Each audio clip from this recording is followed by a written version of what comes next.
Doctor Kodali Rajeshwar గారు ఉన్నారు. నమస్తే అండి. నమస్తే. ప్రస్తుతం చూస్తుంటే చాలా వైరల్ అవుతున్న ఇష్యూస్ ఏంటంటే వెళ్తా కూడా కొల్లి రఘురామరెడ్డి అని చెప్పేసి ఒక ఆఫీసరు కొన్ని వేల దస్త్రాలని కాల్చివేసేసి వెళ్ళిపోయారు. దాని వెనకాల మతలబ్ ఏంటో తెలియడం లేదు. అంటే ఎందుకు వీళ్ళందరూ భుజాలు తలుపుకుంటున్నారు? దాని వెనకాల ఉన్న అంతర్యం ఏంటంటారు? అసలు మీ ప్రశ్నలోనే వెళ్తూ అనే పదం వచ్చింది. I'm very happy. మీకు మీ ఛానల్కి శుభాశీస్సులు.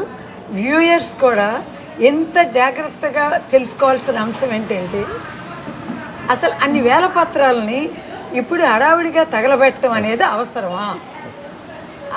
అంటే ఏదో ఒక రకమైన పత్రాల్లో ఒక రహస్యం దాగుంది. ఏంటి పత్రాల్లో లేదు, వీళ్ళు సృష్టించిన వాటిలో ఉంది.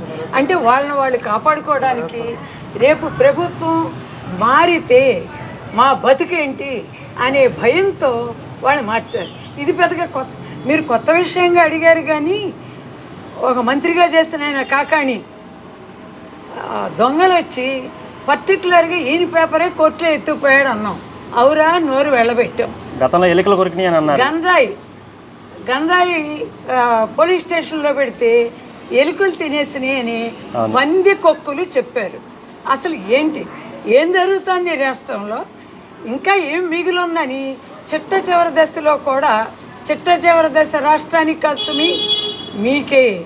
మీరు మొట్టమొదటగా మీరు చేసిన అప్పులు, పెట్టిన తాకట్లు, వీటన్నిటికీ ప్రజలకు సమాధానం చెప్పి ఈ 30 రోజులు ఓట్లు అడగండి.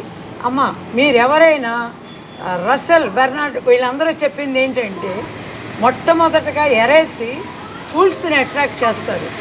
ఆ తర్వాత తెలివైన వాళ్ళని పాతాళానికి తొక్కేస్తారు. అది ఎవరు చేయగలరు అంటే అయోగ్యుడు, అనర్హుడు, దుర్మార్గుడు, స్వార్థపరుడు అధికారంలో ఉంటే అన్ని వర్గాలు ఎంత పతనమైనవో మనం చూసాం.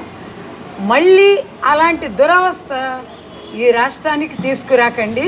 ఈ రాష్ట్ర ప్రజలకి, ఓటర్లకి వ్యక్తిగతంగా ఏ పార్టీతో సంబంధం లేకుండా ఈ ఛానల్కి కానీ వ్యూయర్స్కి కానీ ఇబ్బంది లేకుండా నా ఒక్కదానికే పరిమితమైన అభిప్రాయం చెప్తున్నా.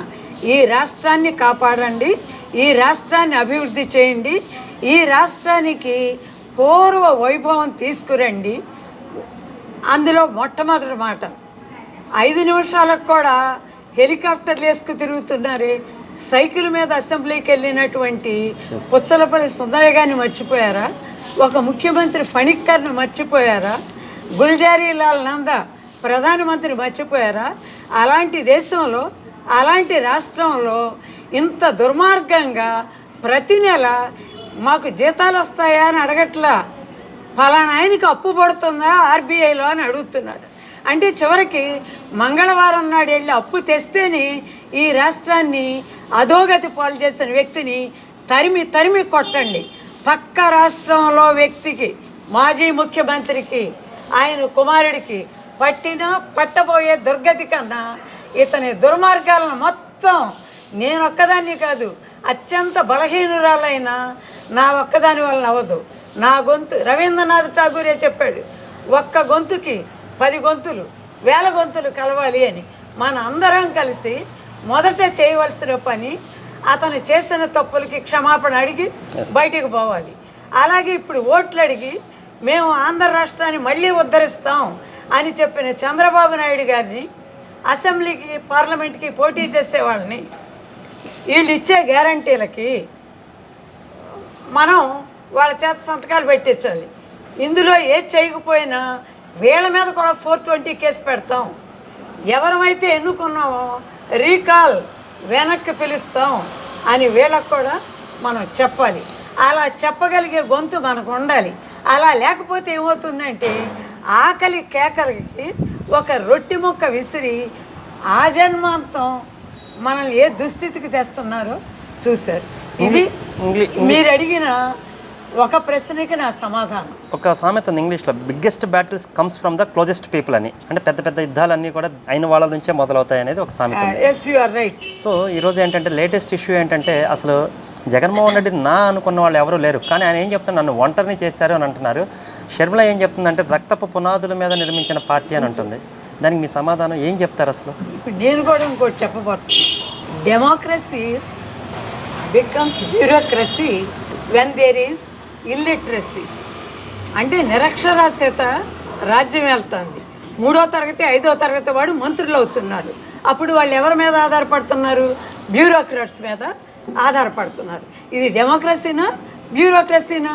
డెమోక్రసీ అంటే ఇది మజిల్ పవరా?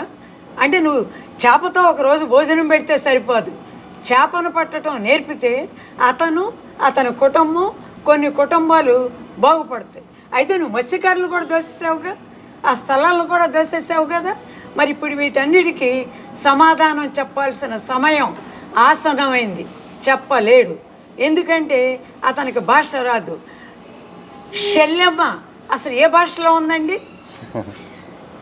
ఏం మాట్లాడుతున్నారని మీరు?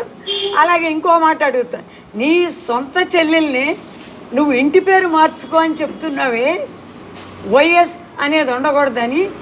నాన్నకు ప్రేమతో అనే సినిమాలు చూశారు మీరు.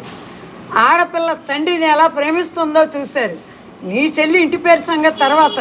నీ పక్కన వాసిరెడ్డి పద్మ అన్నావు, అది ఆవిడ సొంత ఇంటి పేరు కాదే. భర్తని పెళ్ళైన తర్వాత ఆవిడ ఇంటి పేరు ఆవిడ పెట్టుకోవాలి కదా. అంటే ఆవిడకి ఎస్సీ ఎస్టీల మీద ప్రేమ లేదా?